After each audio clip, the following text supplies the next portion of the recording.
В этот вечер был торжественно открытый год литературы, в рамках которого планируются различные выставки, конкурсы, олимпиады по литературе, издательства, фотоальбомы и книги об Усьмайском районе.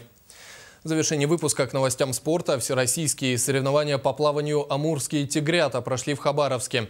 На сегодняшний день это самые многочисленные старты по плаванию среди детей в России. В прошлом году в них участвовало более 300 спортсменов, а в этом почти 400 детей из 23 городов Дальнего Востока и Сибири. Команда Якутска в этом году тоже пополнилась. Побороться за награды приехал 21 человек. Из них на пьедестал почета попали немногие, но тенденция положительная, а значит, высокие результаты еще впереди. Хоть и немного, но есть призовые места, 2 первых и 1 третье, но мы даже этому довольны, рады. Есть на что посмотреть и себя показать, как говорится. Дети очень довольны, что выехали на такие соревнования такого ранга.